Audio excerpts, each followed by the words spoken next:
Charlie, you've often complained that accountants are the root of much evil and also of even more folly. As we look at the current situation that we have in our financial markets, how much of the responsibility would you lay at the feet of the accountant profession? Well, here I'm a voice in the wilderness, but I would argue that a majority of the horrors we faced would not have happened if the accounting profession were organized properly. In other words, they have a position from which, if they behaved intelligently and correctly, they could prevent a huge amount of all that's wrong with the system. And they fail utterly time after time after time. And they are way too liberal in providing the kind of accounting the financial promoters want. So in other words, they've sold out. And they do not even realize that they've sold out, which of course is a common human psychological phenomenon. You squelch by denial. so what example? What if you recognized would make you think ill of yourself or would interfere with your income. And so at a subconscious level, without any malevolence, the accounting profession are behaving in a way that makes, well, compared to what could reasonably be with intelligence and honor, the accounting profession is a sewer. And would you give an example? Could you give an example of a particular accounting principle or practice that you think promotes this problem? Take derivative trading with mark-to-market accounting, which degenerates into mark-to-model. Two firms make a big derivative trade, and the accountants on both sides show a large profit from the same trade. And they can't both be right. And they can't both be right. And both of them are following the rules to the T. Yes, and nobody's even bothered by the fact that it's happening. Right. It violates the most elemental principles of common sense. And the reason they do it is there's a demand for it from the financial promoters.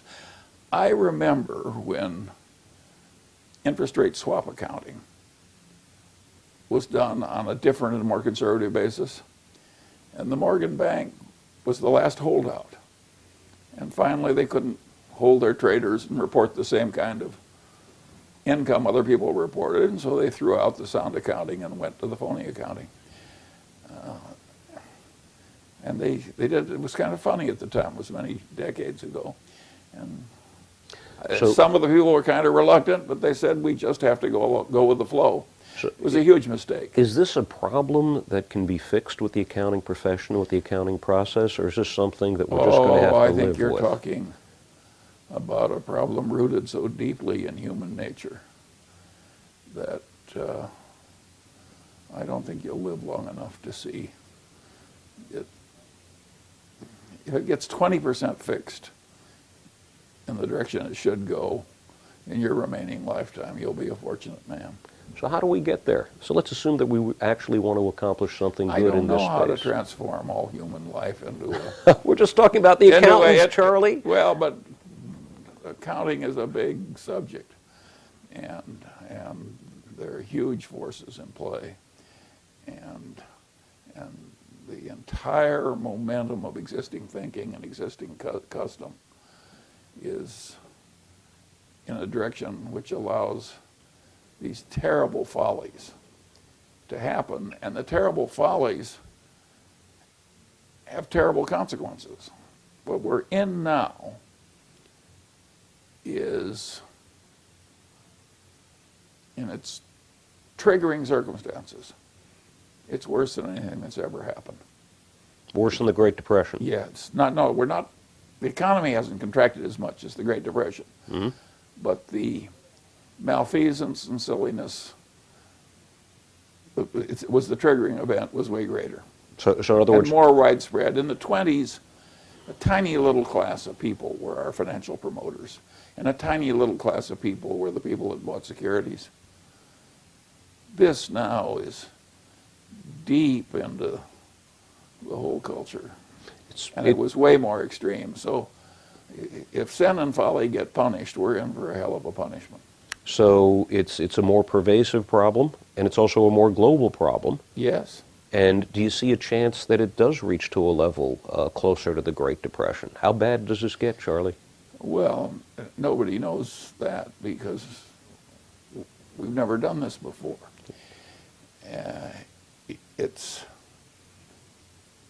We have a bigger credit bubble. We have worse follies. We have a more interconnected global system. If we responded to this one the way people responded to the 30s, in my judgment, it would be way worse. I mean, we would have a catastrophe. And that, you can argue, gave us Hitler and World War II and a lot of things that we didn't need. I mean, it was not getting your financial integrity and the integrity of your accounting right has enormous implications for the future of mankind, and yet very few people realize how much we screwed up. Very few people realize, even in leading law school and schools and business schools, how Enron never could have happened if they hadn't changed The accounting rules. the accounting rules. And what we have now is just a bigger, widespread Enron. You know, I like telling my students that no civilization is greater than its plumbing, and accounting is really the plumbing of the financial system. And to the extent that the plumbing can't serve the function, the whole edifice really, in many situations, is not going to work the way that it's intended. Idiot bubbles blessed by accountants are terrible for the whole civilization. It would be much better if we didn't have these idiot bubbles, or at least if they were dampened very considerably. But people use the idiom, nobody wants to take the punch bowl away when everybody's having a good time at the party. But that's the accountant's job, and that's the central banker's job, and you're never popular Well, doing it's that. the business's job, and the people who do it tend to be despised and hated, and not a lot of people are willing to be despised and hated and ruin their fellow creatures' parties, et cetera, et cetera. The main thing you have to realize is Ben Franklin's basic idea that an ounce of prevention is worth a pound of cure. That's understated. An ounce of prevention is sometimes worth a ton of cure. Mm-hmm. And your only real chance was not to allow it to happen. When they put in the options exchanges, there was like one letter saying you shouldn't do this. And Warren Buffett wrote it. Mm-hmm. And he just said, this is not doing any good for the wider civilization. We don't need this. Now, you know, And he was all alone. And he was totally right. When we separated banking from investment banking, on the theory that investment banking had a natural proclivity to get a fair amount of knavery and folly into it, and that we wanted to protect our banks from the contagion, that was a good idea. When we created margin rules that discouraged heavy borrowing against securities just to make more money when the securities went up in value, that was a good idea. When they wanted to make the market system a better gambling casino as a side function of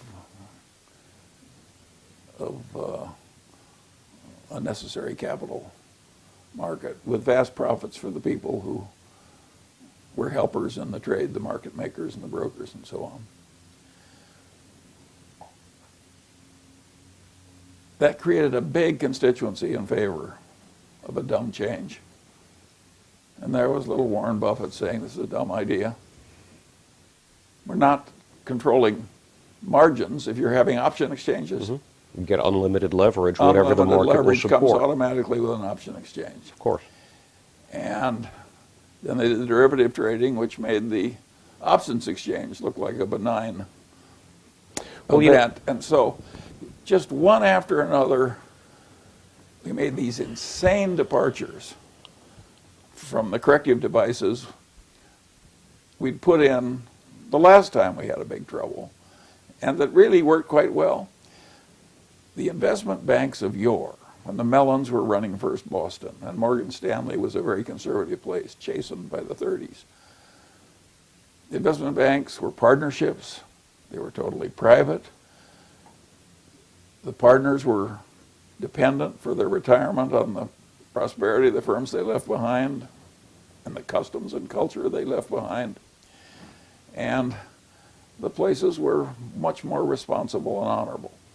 The old First Boston Company had as one of its early employees, or one of its employees, a good friend of mine. And when he went there in the early 50s, they cared terribly about the consequences to their clients long term from the securities they sold. That ethos, by the time the year 2006 came along, had pretty well disappeared. Now, you and your partner, Warren Buffett, have for years complained and warned about the dangers that you perceive in the modern derivatives markets, particularly credit derivatives. Also concerns about interest rate swaps, currency swaps, equity swaps. But your real concern has been about the credit derivative market. Well, the interest rate swap had enormous dangers in it, given the size it was on at, and the accounting that was allowed. But the credit default thing just went to new levels of excess from something that was already gross and wrong. And what happened there was rather interesting. In the 20s, we had the bucket shop.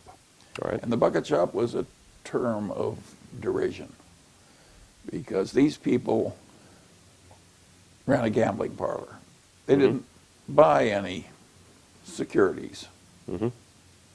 They just enabled people to make bets against the house, and the house furnished little statements of how the bets went out. It was like the off-track betting system. Until the house lost its money and all of a sudden disappeared. Yes. Or the house made its money and all of a sudden disappeared. Either That way. is right. But the bucket shop was regarded, in retrospect, at the end of the 20s, as a criminal enterprise, counterproductive to the nation. Derivatives trading, with no central clearing, brought back the bucket shop. But tell me, because you could make bets without having any interest in the basic security, and people did in the billions and billions and billions of dollars. So we had a system in the professions and in the regulatory agent and some of the most eminent and most admired people in finance, including Greenspan, argued that derivatives trading in the form of the old bucket shop was a great contribution to modern economic civilization. Now, the Federal Reserve is There's working... one word for this. It's insane. The problem that you're talking about now, Charlie, is really much bigger than just GMAC or will the government step in at General Electric. Have a look at the balance sheet of the Federal Reserve. It has ballooned. The Federal Reserve is today buying assets, and I think they're probably doing what's absolutely necessary in order to keep liquidity flowing in the short term. But they're buying assets today that they wouldn't even have considered looking at a year ago.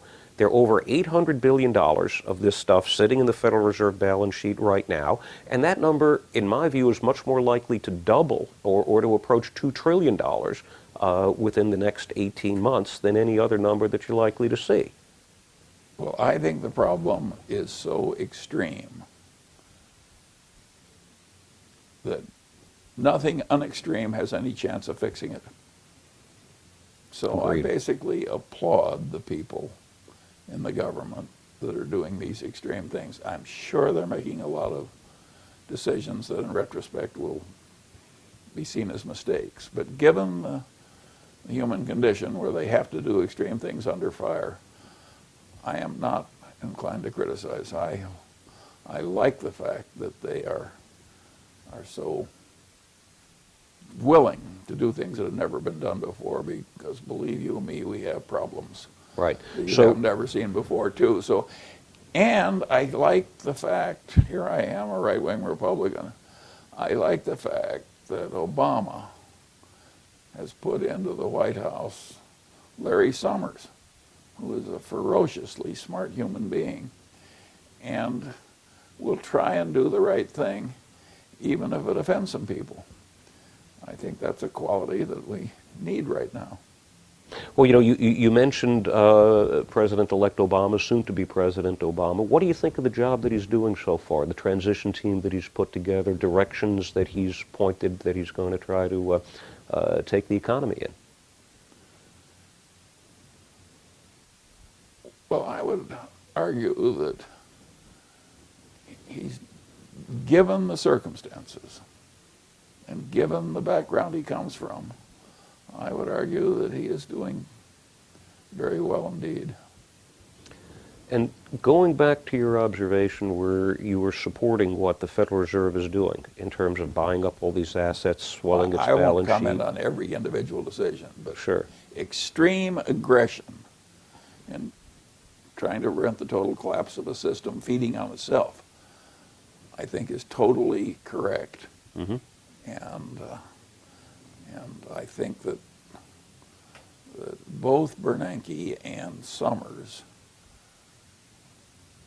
are likely to understand that way better than most people would. And I think we're very lucky to have both of them there. Geithner, I don't know, but I have no feeling that Mm-hmm. that he isn't a good member of the threesome. Now, as people look at the situation that's currently evolving, many people sort of see two problems. In the short term, there's a concern about deflation. We have a massive contraction of credit formation. There's deleveraging that's going on at a pace that nobody's ever experienced before. Unemployment is going to be rising very significantly. The destruction of wealth on the private balance sheets, unprecedented. Consumers are going to be spending less. They're going to be trying to rebuild their own balance sheet. And clearly this is a situation where the government has got to come in strong and the government has got to come in heavy. Do you have any views on the fiscal side of things? The government's talking now about an $850 billion package, the mix of fiscal stimulus, tax cuts, and the like? Not only do we have to save the financial system, in spite of our revulsion about the way many of its denizens behaved, but we also need a huge spending stimulus from the federal government. I don't regard that as all bad at all. I think there's a lot to be done in this country. I think we need a whole electricity distribution system which is more efficient and bigger and more flexible and more perfect than we have. Mm-hmm. And I think that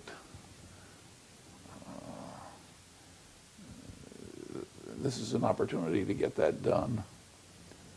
I think much can be done in medical care, and I think the hospitals of the country are probably about to get a vast improvement in their facilities, and I think that's all to the good. We have a whole lot of things that are worth doing. Obama is not talking about scooping up people and having them stand around holding shovels in the middle of some forest. I mean, he is talking about fixing infrastructure and so on. Here in the city of Los Angeles, where I live, the streets are a disgrace compared to the streets of Japan. Mm-hmm. Japan had so much fiscal stimulus that you can't find a pothole side of a mountain in Japan. But you can Where- find lots of airports that nobody uses out in rural Japan. That may be, but at least they fixed all the streets Yeah. and the trains and everything else. So I welcome a fiscal stimulus that will Now, improve a lot of things. but as part of the government's response, the government in the United States and governments worldwide are printing money de facto at a rate that is absolutely unprecedented.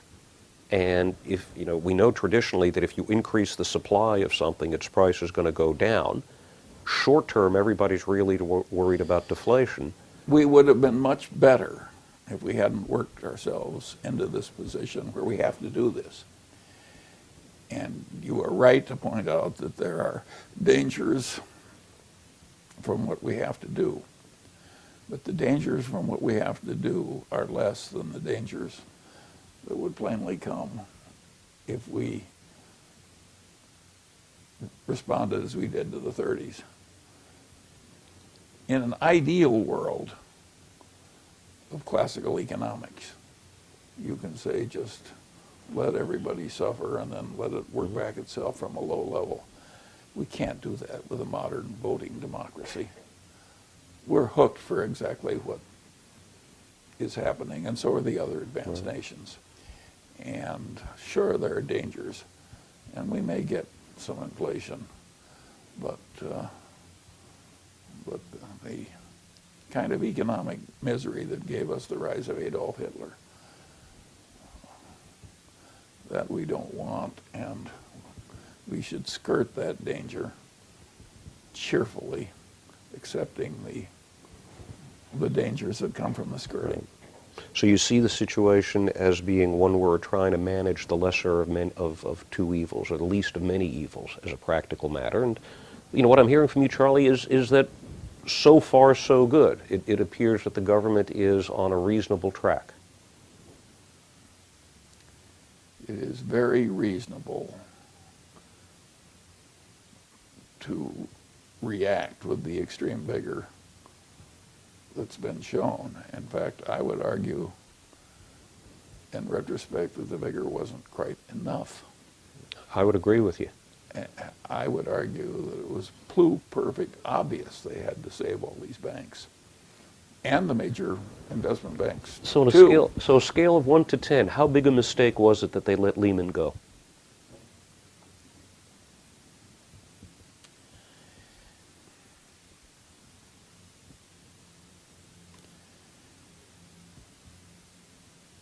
I don't think that was a mistake. Interesting. I think it actually helps to have one or two go. I think you need some examples in a big mess, and you just save everybody, right, no matter how awful they were. Mm-hmm. That would have created just unlimited revulsion in the body politic. So I think the people had to decide that some people were going to be saved and some people weren't. And I think it was correct that they decided they'd have two categories, the saved and the unsaved. And right. I'm not going to quarrel with their decisions. Interesting. I probably would have let Lehman go too. Interesting. Even though the market seized up very dramatically afterwards and we had some of the most difficult short-term financial consequences of that failure? Well, we needed a total correction Mm-hmm. of a system that was evil and stupid. We didn't need all our bright engineers going into derivative trading and hedge funds and so on and so on. We had the civilization totally out of control. Well, they're not going there in the future. And we were not going to get out of that without a lot of mess and contraction. And the mess and contraction was going to cause some operations to perish. I knew Arthur Anderson partners who were honest, decent people and who suffered terribly. In these situations, in other words, the problem of moral hazard being so large that you really can't have a rule that no matter how awful you are, you're Right. always going to be saved. simply because you're big enough and you're connected enough. No, you have to have a loud failure. For more, please visit us at stanford.edu.